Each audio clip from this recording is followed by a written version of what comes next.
No, hey, everybody. Welcome back to the No Cover TV podcast.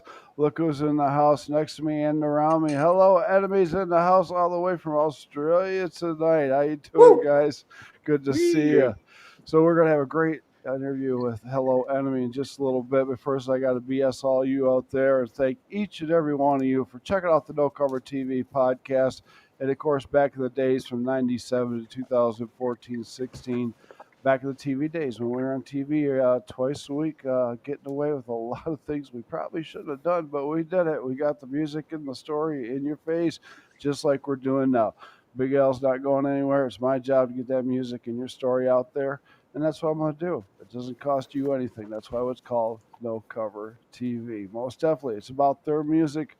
Definitely getting it out there. There's some people I got to thank before we get into our show that helped me get these music out there for these artists and bands and solo singers and stuff. So let me go down the list in my head right here.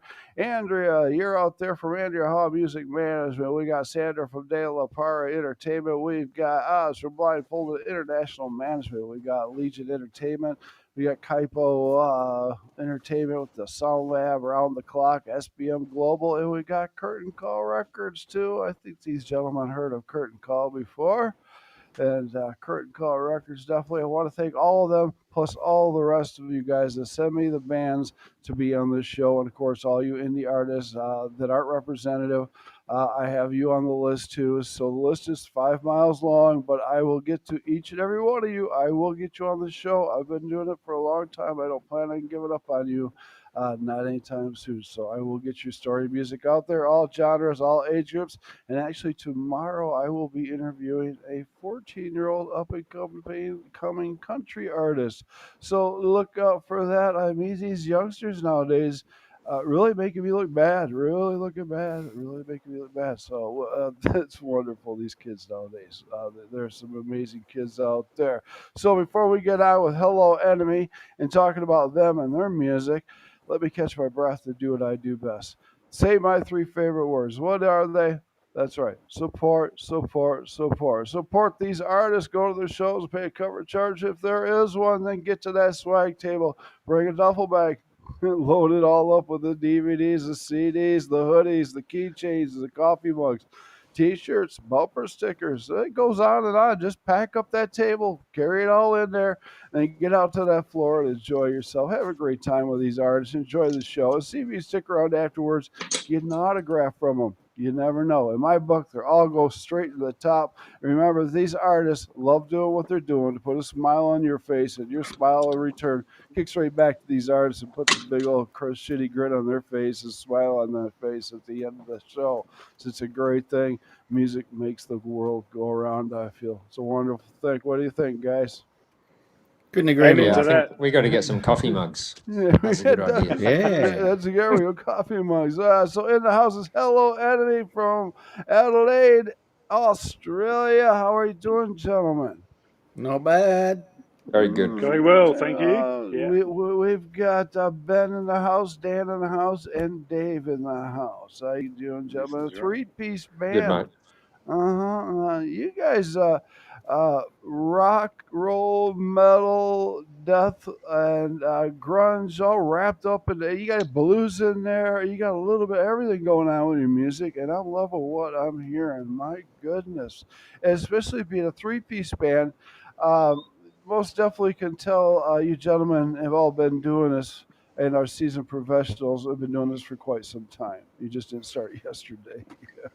Yeah, that's the That's trick. the rumor we're spreading. And I want to talk about that in a minute. So, but how long has Hello Enemy been together? How long has it been kicking? Since about 2022. 2022. Yeah, So, it's about 3 years. Just gone, I reckon. We're Yeah. 3 years. Anniversary just passed. so fairly new, and you kind of started up during the end of the COVID years, the kind of the hardships when things were still a big mess out there, and you guys decided to put this project together and see where it went. Yeah, Yeah, it Well, that's some basically of us started did. off. Yeah, it was a bit of Yeah. a disjointed way that we all came together, but there were a couple of other guys involved, and they were forming Okay. a band, and then guys were coming and going and trialing, and Right. I joined, and then Dave and Ben were recruited after some auditions, and Okay. that all just sort of worked out. And since then, a couple of the other members have fallen off. Okay. So we've become a three-piece, which wasn't the original plan. It was a five-piece, with much more complex Ah. music and So sounds on our first few releases. okay. But it's sort of evolved and maybe simplified a bit over the last couple of, or Well, maybe 18 months or so. that's what I love with a three-piece like yourself. There's not too many three-piece that can pull it off like you guys are doing it. I mean, you do sound like a 5-6 piece. I mean, you're filling in every gap there. I can't put a card between any slot there. You've got all the gaps filled. You're covering everything with guitar and bass and drums. And and I'm going to talk to you individually about your playing, but my God, unbelievable, guys. Thank you from the bottom of my Thank heart. you. We do like it when people Wonderful. say that we sound huge as a three-piece. That is flattering. It's amazing. It's amazing. And you guys are doing it with not a lot of gear. I mean, you guys could use a ton of gear, but you're not. No.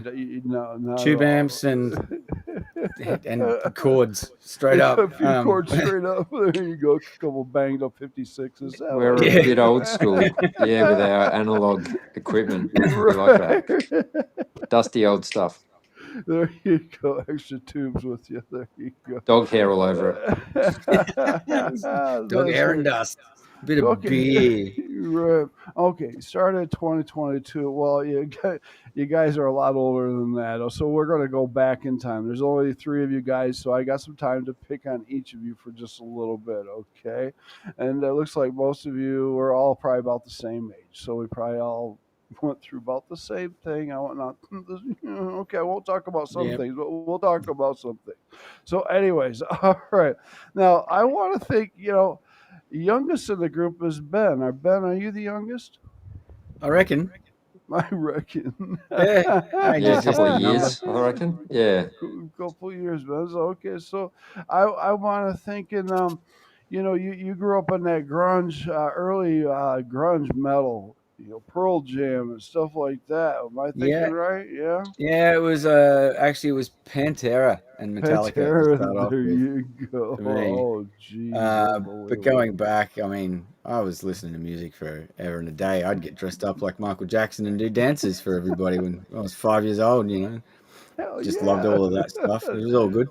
But yeah, when the grunge scene came in, that changed everything. It was like, wow, it was revitalizing, I think. Listening to Phil Collins constantly, and then the hair metal shit just got out of control, and grunge came in and said, "Oh, here you go." Because I always loved the punk era and hardcore, and Pantera to me were that good mix of metal and that punk attitude that just fuck you. So yeah, the big fuck you attitude was right there in your face. Oh my God. No, I love that. I loved all that. We tested the limits, I want to say, in the 80s, but the 90s, I think, pushed it over the limits when it came to that, definitely. Yeah. Most definitely. So now, guitar player, how old were you when you got your first guitar? I was 12. I got it for my birthday, my 12th birthday, yeah. Same as saw a guy playing in a barbecue, and because I'm not only am I the youngest, I'm the shortest in the band, and I don't think I've grown much since I was about 10. So short kids always got picked on back in the country town I lived in, and so seeing a guy playing a guitar and everybody going, "Oh, look at that guy!" I thought, "Hey, that's fuck yeah, I'll do that." That's right. I'm gonna be that I might guy. get some chicks while I'm at it. So yeah, and hey, it both worked. Yeah, it did. It was good fun. Get a 3/4 size guitar, you look bigger. Hey, that's why I have this. That's like, Angus Young says he has that only because it's a tiny guitar and he's a short dude. It looks giant on me. Right on. Show business tricks. There you go. The illusion of the guitar and the height. Exactly. Yeah. That's funny. So 12 years old. It took you a couple years to master it, I'm sure. How long did that take? Yeah, probably So 12. I think I've mastered it at about 43. So I'm still trying. still one of those man. things you never master it. But no, I started writing songs and was playing in a band by the time I was like 14, 15. Were you really? Nice. Yeah. So Okay, doing writing your really own. crap punk songs. Okay, doing your own stuff, or are you doing some Yeah. cover tunes? Yeah, no, a bit of everything, But I preferred to always write my own. Yeah, Okay, just made great. sense. Was it a lot of 80 influences back when you were there doing that? Or Well, Pearl Jam were at the height of their powers at the time, and between a bit of Pearl Jam and Smashing Pumpkins, we were trying to emulate something of that sort of sound. So, as 15-year-olds, we weren't so great, but we had fun. That's all it's about, man, is having Hell fun. So now you're having fun at 15. Did you think, well, wow, at 18, I got to get a freaking job and go to school or do something, get a life? Is this something you thought that you're going to continue with, or were you thinking, I got to put it aside and get a real life? I wanted to continue it, but the town I lived in was a little too small, and there wasn't many opportunities. So I joined the Navy, Okay. and Most did that for 17 years. So, Mhm. but whilst I was in, I was always playing on the back of ships, and I played in Hawaii. We had won a band competition at a big multinational exercise in Pearl Harbor, and so we were invited to go and play and open this sun festival by the mayor of Honolulu once, and that was my first brush with a green room and a rider. But because, of course, we're military, we're only allowed to have 2 soft drinks, and that was the end of the day. Look, you got that. Wow. Okay.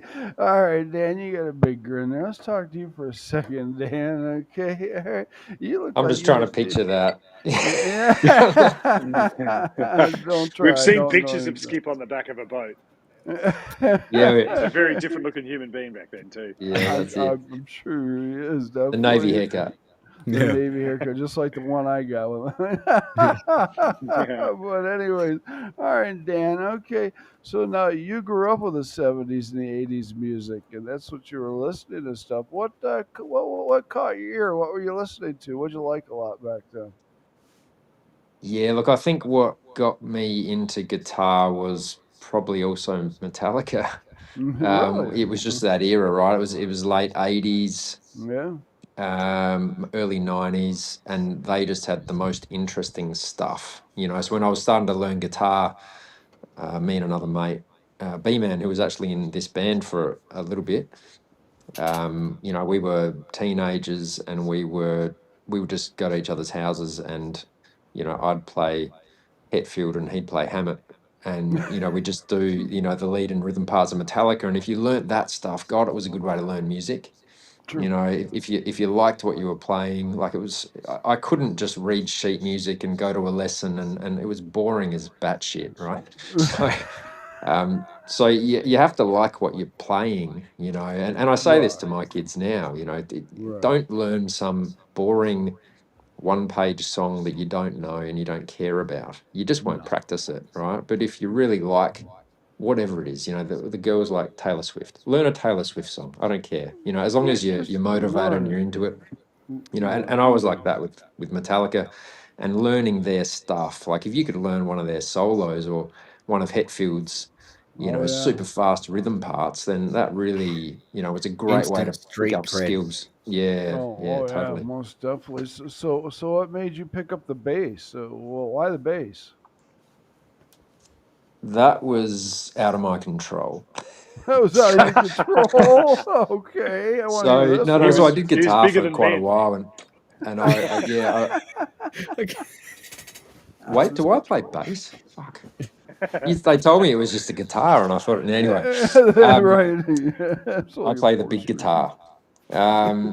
Heavy guitar. I was offered bass 3 years ago. So these other guys who were starting this band, which at that time was nameless, said we are restarting a band. I was in a band as a guitar player with them, 15, 20 years ago.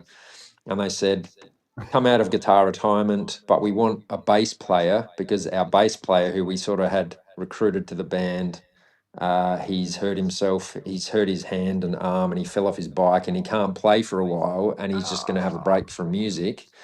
So we want a bass player. Do you reckon you could come and just have a try?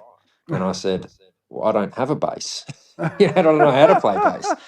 So one of the guys had a bass because he used to be a bass player in another band I was in, and he now wanted to play guitar. And so we did a bit of a swapperoo. We call it a swapperoo in Australia. I don't know if you figure out why. And so I thought, sure, and so I just tried to get my head around it, because and maybe that's part of who I've become as a bass player is, I'm not thinking so much like a percussionist all the time, like some bass players do. I do some of that, but I'm also thinking a little bit, rhythmically and melodically, like a bit of a guitar player as well. So maybe it's a bit of a hybrid that I've ended up being. Well, you have a unique style. I mean, there's pretty much three ways of playing: picking, plucking, or slapping, and you've got your own style there. And if you say you just kind of picked it up, but to me, I wanted to, I'm hearing some blues in there, a little bit of jazz bass playing in there. Where did you pick that up? Because that doesn't happen by accident. It seems sometimes. Was this just? Did you just? What happened here? Look, I can't say I'm a massive blues fan. I do like some blues rock, Black Keysy sort of stuff, for sure. But what I write and what I hear is literally just a lot of it's just by ear. It's literally just sitting down, often without an instrument. Sometimes, a lot of the time it's just driving, and I'm playing a tune or a melody or a song and I'm thinking, or I'm in the shower, so I'm not actually holding an instrument when I do that. But I'm just thinking, what will go with that? What is a note or a tune or a melody that'll go with that? And I get something in my head and then I start rolling with it. So it's probably just a huge mix of all sorts of things. There's a little of everything going on there, and of course of everything you guys have listened to. And now, Dave, you are a drummer. Yeah. Oh boy. Insert joke here. Yeah, exactly. Insert joke, Dave. What made you decide you want to beat on the Skins? What was going on when you were young? That was easy. My old man was a drummer. Okay. So Dad played in jazz bands when he was younger, and Nice. like some of my earliest memories of music was going with Dad to play his shows. So Friday night it'd be a dance club, Saturday night would be a wedding, Sunday would be the RSL, which is like a retired servicemen's league, and they'd have dances and stuff like that. So as a kid, with these lovely pictures of me, sitting in the background with Dad playing drums in a big band or a jazz trio, and me kind of being the roadie as a 1-year-old. And so growing up, always had a kit set up, and you just sit down and play with what you've got in front of you, right? So I was preordained for the drums.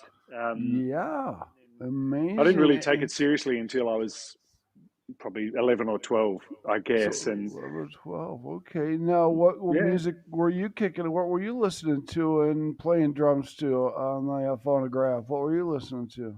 Yeah. Well, like the other boys, I mean, Metallica was a big early influence, but I was really into a lot of punk, and I learned to play drums to a guy who is the drummer for Helmet.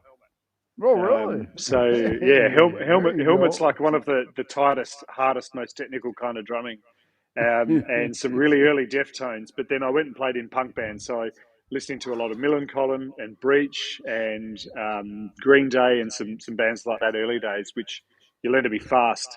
And then as you get older, you can't keep up those sorts of chops, so you slow it down and you play grunge because it's easier and sloppier. It's a little sloppier, a little slow. Nobody misses a beat. No. It's funny. But it's interesting because I think the other thing that I think we miss a little bit sometimes is that we often reference a lot of those big bands that were around as kids, but we had a really thriving music scene in Adelaide back in the late 80s and the early 90s. And, when I was 14, 15, 16, going to shows down the main street of Adelaide, there were 10 live venue clubs. You could go to those. You could go and see a lot of Australian bands. And there were some terrific bands at the time. Probably most other people in the world wouldn't have heard of them, but that was sort of an entry point into seeing how bands play live. And how cool they were and how they got all the girls and all that sort of thing. And it's like, right, I want to do that. So that's a massive driver as a 15-year-old is how to be cool. That's why we all became musicians for the girls. Yeah, that Yeah, didn't happen the way never I worked. wanted. No, it didn't. It did more work than anything. Still But doesn't. right, and it still doesn't pay the bills. No. It doesn't. No. So okay. You all come from a different mix, but a lot of the same likes, and I hear it in the music. And Dave, you being a drummer, the way you grew up, you don't play a big, huge kit. It's a pretty simple 4 or 5 piece kit with one kick, and you're not even using a speed pedal, are you? No, not No, anymore. I used to have all that. no. They always talk about, there's a joke going around about drummers where you start off with a simple kit, and then as you go through life, it gets bigger and you buy more stuff and you get a double kick, and then you hit a particular age and it goes all the way back down again because you Back just down to nothing. can't be held lugging it up and down stairs of clubs. So, Right on. yeah, Yeah. I play a very simple kit, and I think kind of the essence of our band is we've got a good knack for keeping things relatively simple, not Right on. overcomplicating it. Yeah. You don't need overcomplicated. Then once you do overcomplicate it, then it's too complicated to re-get it back to where it was once. It's just a big mess. But anyways, before we continue on, one of you give us a shout out to the podcast people where they can find your music, where you play, and what's going on, all that good stuff. Right. Well, we're pretty much everywhere. We've got all our songs on streaming networks and services all across the world. From Spotify to the worst one that you can think of. And also we're on Bandcamp, and we're on Elastic Stage if you want to get our vinyl too. So Nice, Facebook and Instagram, look up for Hello Enemy Band and you'll find us. There we go. Find Hello Enemy. This is them right here, my friends. Now, are you guys out being able to play out a lot? Who's taking this one? Yeah. Yeah. Listen, we've got the live music scene in Adelaide's kind of pretty narrow and particular. So there's about 10 places we play regularly. Okay. And but there are some venues that we sort of aspire to as well. So the large format venues, you only get to play if you're a support for a large touring band, perhaps. Sure. So that's one of our little bucket list items, I guess. Nice. Last year we packed up all of our stuff into the back of a van and shot over to another city in Australia called Melbourne, which is a much larger city, and booked a whole bunch of shows there with some local Melbourne bands, and we did a little mini tour that's been kind of fun for us. But it's the equivalent of going halfway across the US just to play a couple of small town shows in front of 30 people. So it was the experience for us. It wasn't about the audience. Yeah, it's the experience when you go on tour. It's not more or less the audience. It is the experience. That's for sure. 100%. Wow. Definitely didn't do it for the money. No, nor the fame, I'm sure. But anyway, it's about getting out there though and playing. So you'd say probably a couple times a month around where you live, and then maybe get outside of town and play once or twice a month too. That's pretty much what we've been doing for the past 6 months now, and we've just been, what would you say, our name's in the hat to play on Good Things Festival by a popularity vote. With it's the one. It's like. Here they've got Tool and Weezer. It's like the big rock festival in Australia. So fingers crossed we'll get a few votes for that and get a look in. So hey. Hopefully so, my friend. Definitely. Help us out. Definitely, I will, my friend. I'll help you all the way, brother. Now, this new song that came out in video is Helter Shelter. Yep. That's the one. That is a new release. Wow, powerful, in my face, on my ass, up my ass. I love it, brothers. Talk to me. Who wrote this? Who put this down? What's this? Come on. That riff was one of Ben's riffs. So we have a bit of a free system for writing songs. And often, Ben or I will just come up with random riffs and think about them for a while. And we got a lot in our pocket, on a Google Drive that we just store heaps of stuff on. And sometimes one comes along where we're just like, yeah, this will skip the queue. You know? And so this was a riff which Ben just, I don't know, uploaded and played us one day, and we all went, "Yep, good riff. Let's think about working on Yeah. that." And we got together one day, and it was one of those ones that just sort of, came together Wow. in a practice in no time, like 10 minutes or something. Really? And Wow. just it was Excellent. relatively simple.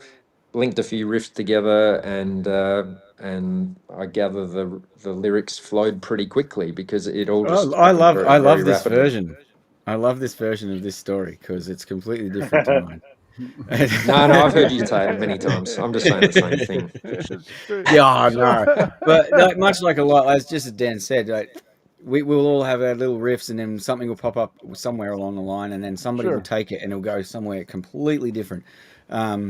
But yeah, this one I was a struggle to try and get the sort of high octave sort of sound after the chorus, and Okay. that I think we messed around with that for about 4 months before we even got close to having a structure. We're almost So, there. but once we all had the pieces there, it was like putting Lego into a jigsaw puzzle. It worked out perfectly. I remember it was coming together in one practice. Oh, to get yeah, but to write the thing, oh goodness, and it was a That's a struggle. whole I hated different it. stuff. Yeah, this whole You see that room he's But sitting that in might have there? only taken. What's that? That's 4 months there where we can't see what's happening. Yeah. Oh no, we don't want to know. That's great. Now, talk to me about this 15 DIY. What is it? Singles, do-it-yourself singles. Talk to me. What is this about? Tell me about this. So You'll Dave's. skip. You're a good to answer that. Okay, so Dave's our rehearsal room in Dave's studio. When we first got there, I just recently had acquired There's a Dave's studio. There it is. Okay, there it is. There's the studio. Right yeah. down there. I just recently acquired a box of microphones, like for drum mics, because I just finished my audio engineering course, and so I was like, oh great, I've got all these mics. Get to Dave's place, he's got exactly the same mics. They're all set up, and I'm thinking, oh, this is great. Yeah, had a look at his little, his inputs and everything, all the same stuff that I've got as well. So everything was working together. So we were doing a lot of, I guess you could say, online writing, and coming over and just multi-tracking everything with some robot drums to get an idea of what we wanted to do.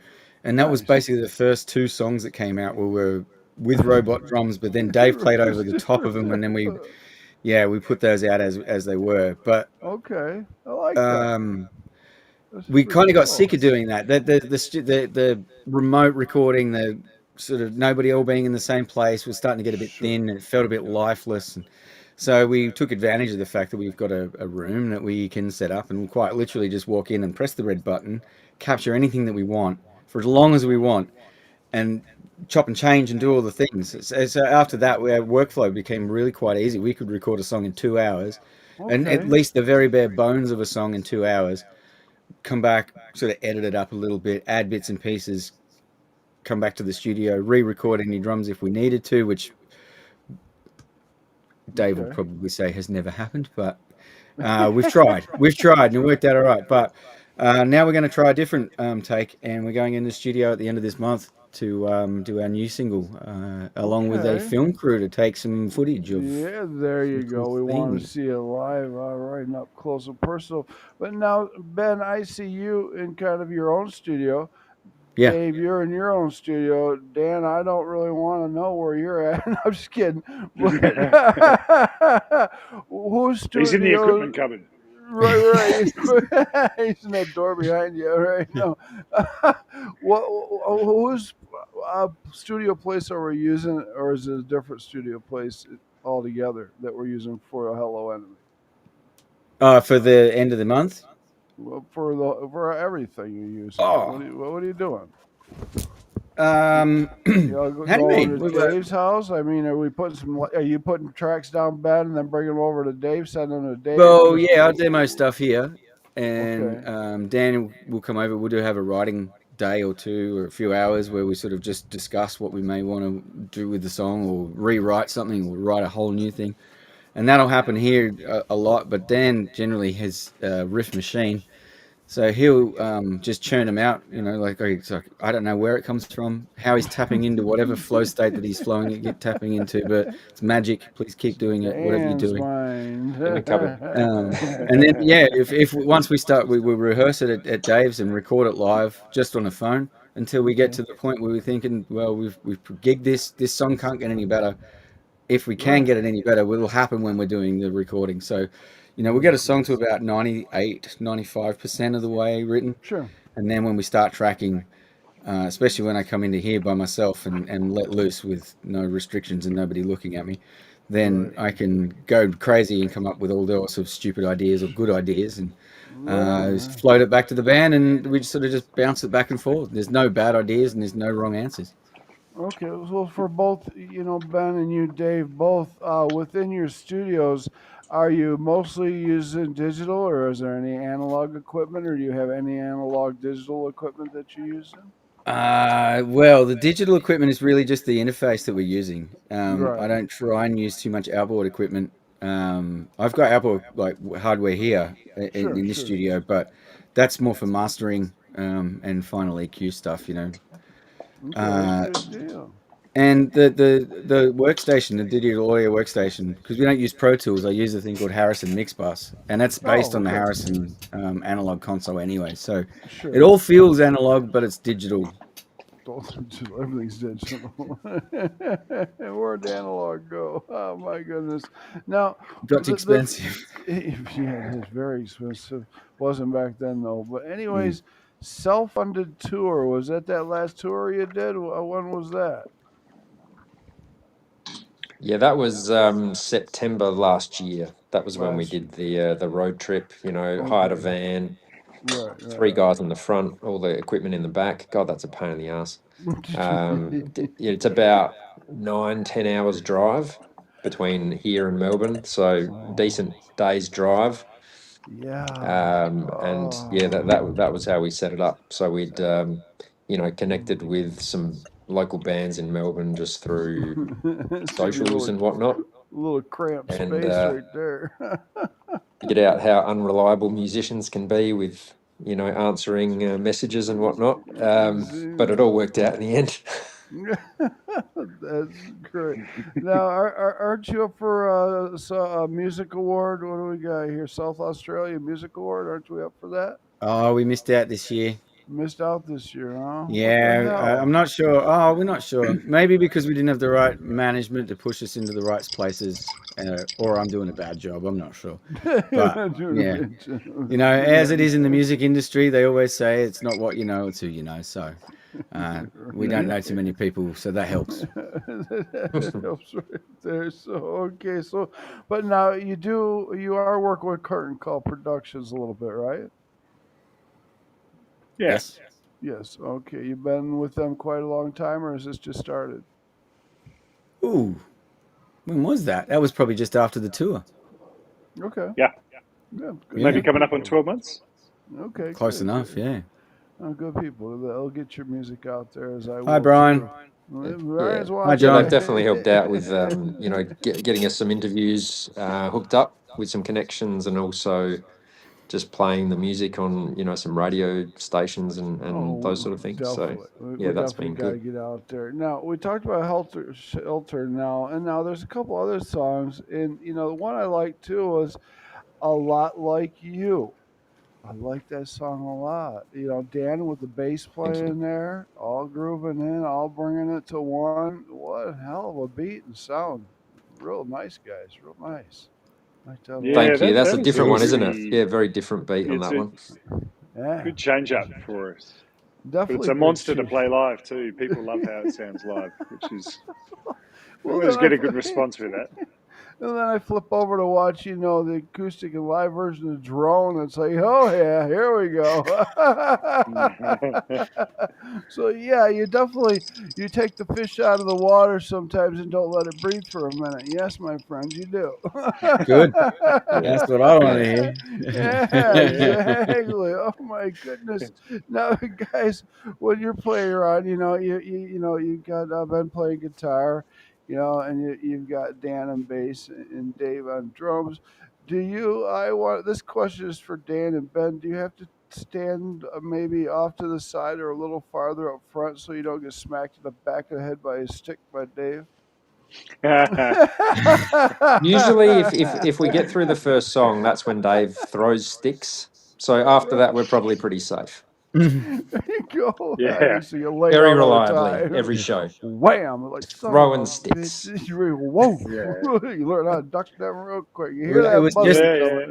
It was just on Saturday we played a gig, and I turned around and the lighting was just perfect. That David did this huge fill, and I saw him a big old smack over onto like the China cymbal, and then this tip of a drum stick just goes flying by, whizzing past my face. Whoa, Whoa! that was lucky. Almost took that one.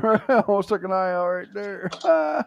That's great, guys. Okay, let's have some fun. Not that we're not having fun, guys. And again, I want to thank you for coming on the podcast, having a great time with all of you. Thank you very much.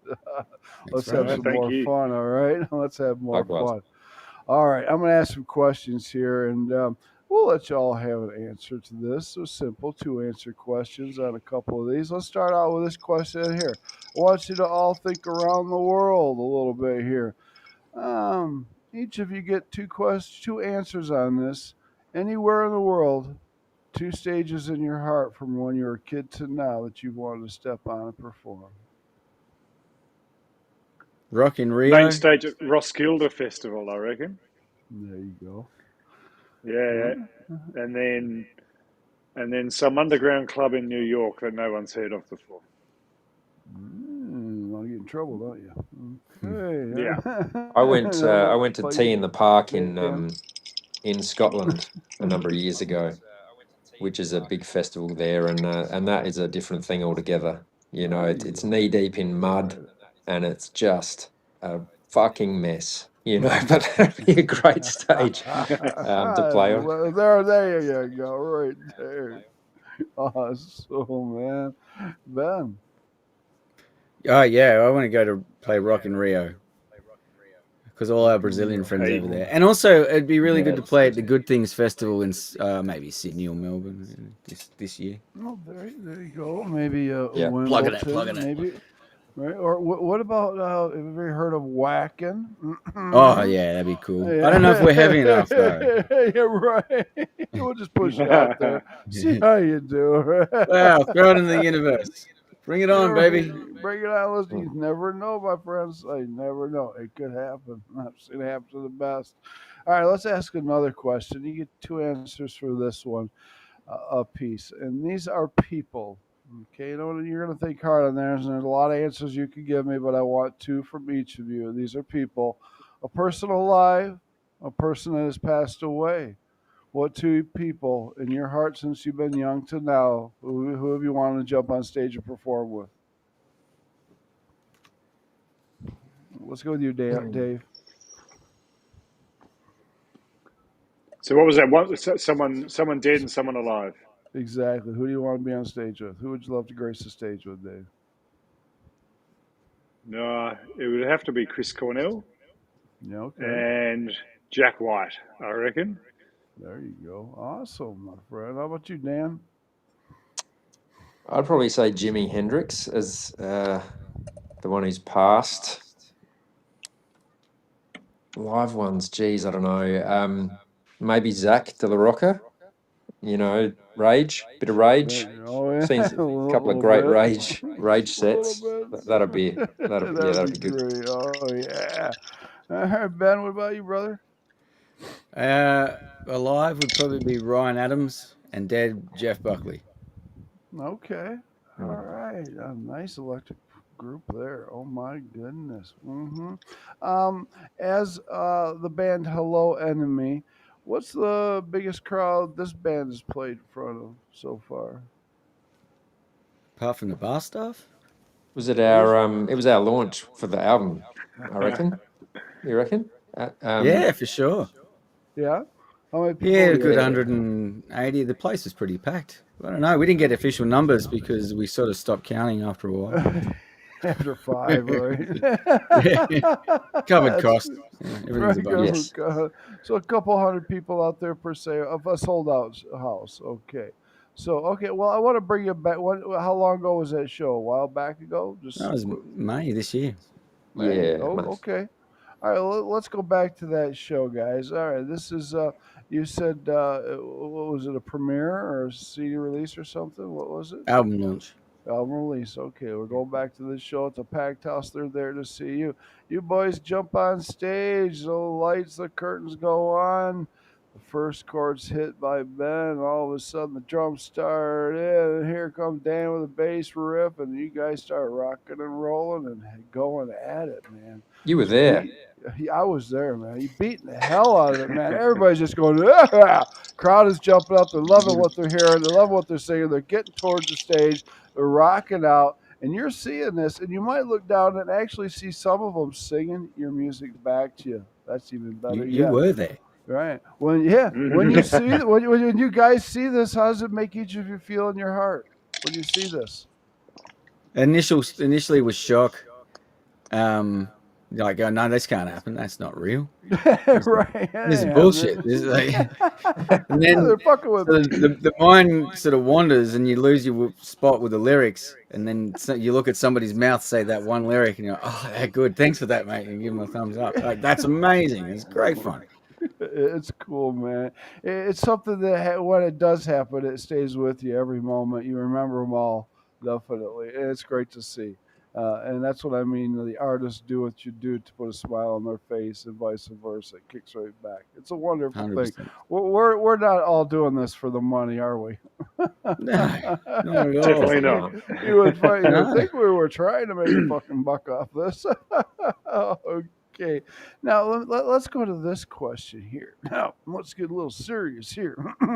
Clear my throat. I want you all to be honest, because nobody's watching. Okay. You guys been in the business on and off, together, not together, playing in bands all your life, on and off. Think hard, guys, and I want one from each of you. Most embarrassing moment on stage, gentlemen. For me, or just on stage with an embarrassing moment? It could be off stage, it could be under stage, above stage. I'll go first, because this is an easy one for me. I was in another band, and we had a rider. This was at a famous Adelaide pub called Crown and Anchor, which is one of the best live music venues in Adelaide back 15, 20 years ago. And we're in a band. We had a rider, so we had free beers. Like, I can't remember, 4 pints or something of beer for each guy in the band. And we were on maybe third, and our singer got stuck in. He was a different singer, but he got stuck in, and he must have had 4, of the pints, big pints, not the little beers, like, but Australian right beers. And he started the set, and he couldn't stand up. He was wobbling all over the place, and within about a song or two, he literally had just sort of fallen over on the drums. Boom! Good place to lay down. Mid-song. Like doing a snow angel on there. Right in mid-air crash. That's great. That wasn't Did he finish the set, Dan? Yeah, right. He finished the set. I don't think. I think it was mumbo jumbo words he was saying. No one was helping him out with the lyrics from the crowd, and he wasn't remembering a lot of stuff. So that was our lowest gig, I'd say, in terms of production quality. Dave, how about you, brother? Yeah, listen, it's like we've had a couple of memorable moments on stage, but again, this is a previous band, played in a punk band, and we had a female bass player, and she was pretty out there. She had the mohawk, the tats, and she would do some pretty wild things on stage. Anyway, she came out on the stage for a gig, and she said to me, "You're going to enjoy this." And she wore a smock down the front and wasn't wearing anything else. So I spent the whole gig playing her backside. No, I felt.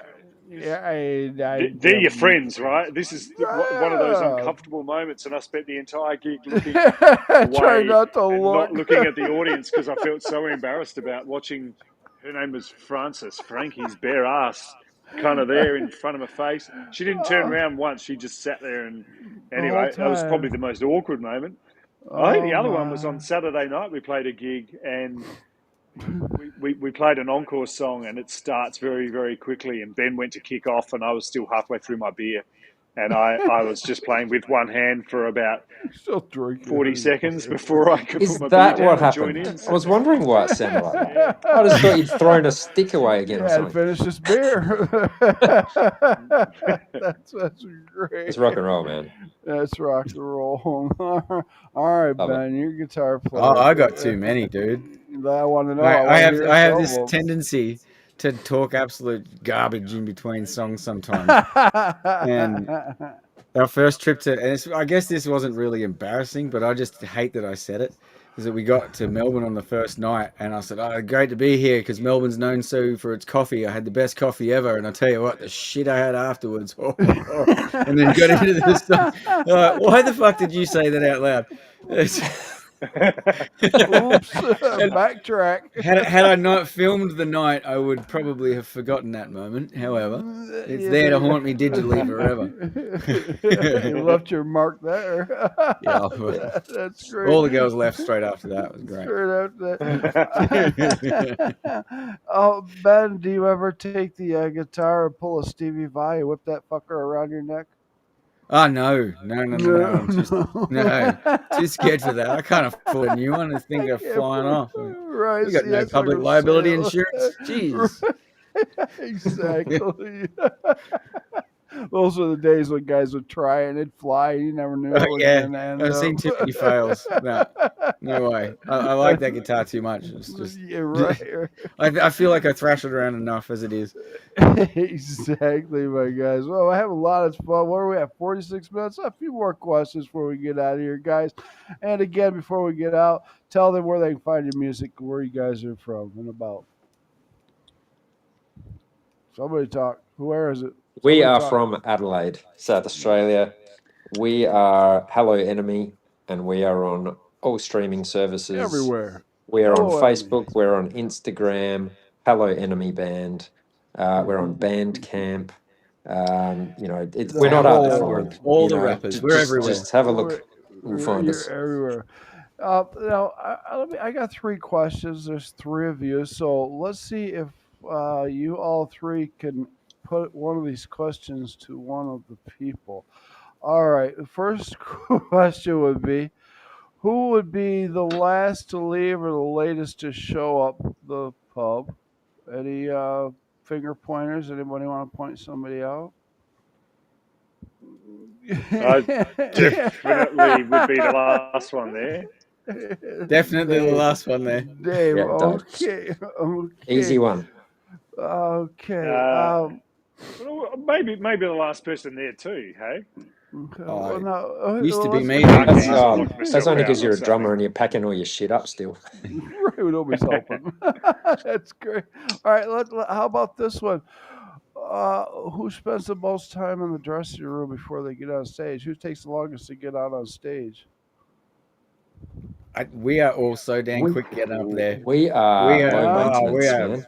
No. It's not like we've got long flowing locks we have to brush or anything. You know, it's You got Ben over there. Look at Ben. He still got it. all I natural, don't have man. no more. All natural. Get smart. Pantene. But the other night we did have a green room with a beautiful little setup with all the bulbs and the whole dressing area, didn't we? Yeah, I nearly destroyed it. Yeah. Yeah, nearly just Ben almost impaled onto his smashed own everything by leaning back. back on it. That's it. That leads me into the next question. Which of the 3 is the troublemaker of the house? We're all Oh, you're good talking boys. about 3 dudes in their 40s, man. No one makes trouble Yeah. out here. We're straightening It'll people So have out. blame hours. every one of you for this one. Right? Every one of you. Yeah, we're all angels. We had nothing. all angels. Seriously, we're all good boys. Very good boys. Ladies and gentlemen, I want to thank Hello Enemy for joining the No Cover TV podcast today. We're having a lot of fun. And guys, I can't wait to have you back on in a year or so. We'll see where you're at, where you're going. Before we Right. get out of here, a couple more questions, and then we'll end the show. And I'll get this link all over the world, and I'll send you the link myself, too, so we can get you everywhere, okay? But before we get out of here, a couple more questions. 5 years from now, gentlemen, where would you like to see Hello Enemy in the music? Where would you like to see you guys in 5 years? on the balcony of Radio City, opening up the whatever award thing, just to do this like they used to back in the day, because I really would like to do that. That'd be a lot of fun, Joe. I can see that. I can see you out a big European tour, even American. Yeah, American tour for Yeah, sure. that'd be a lot of great. All right, this last question I'm going to ask you right here. This one's for the little ones out there that are up and coming. Any advice you'd give to these kids that want to do what we do? Play live. Play live. There you Yeah, I reckon that's the fun part. It's really isn't it? cool because we've all got little people, Big Al. We've got kids ourselves, and I think there's a lot of people get stuck in the room doing the digital thing, and taking that and putting it into a live environment would be, I think, something that tests your character as well as your musicianship. So most definitely get on and out there. Dan, you got anything to add, or Ben? I think just you gotta do what you like. That's my advice for people. You'll find a situation in life, whether it's music or other things, where you have to just do what makes you happy, right? So we're lucky we've found this right sort of group and mix that we like what we're doing, and so it's working, but for some other guys it wasn't the right choice, so they moved on, and that's great. Everyone finds their right path. Yeah, at least try it, and if you like it, continue with it, Believe in yourselves. Dreams do come true, don't they, my friends? These guys are all proof right here. Dreams do Very come wise, true. Believe in yourself, and don't believe in all the haters behind you. They're saying you can't do it, you suck, or this or that. They suck because they have to say what they said. They wouldn't be talking that way if they had a better life. So don't listen to those idiots out there. Definitely. There's too many negative people in the world. Don't listen to any of them. Your music's great. Absolutely. And we all want to hear it. So definitely. So from the bottom of my heart, hello, Enemy. Thank you, gentlemen, for joining me tonight, this evening in Australia and in Thailand and all over the world. Thank you. Thank you, brothers. Thank you. Thanks, man. Thank you very much. Thanks for having us. I'll get you the link real soon. You need anything, get a hold of me, or go through Curtain Call. They'll get a hold of me. But anything you need, just give me a line, man. Drop me a message or anything. All right, brothers? Awesome. Thanks, Thanks, Al. Thanks so much for your time. Great. All right. Tell everybody out there. Peace. We're out of here. Peace. We're out of here.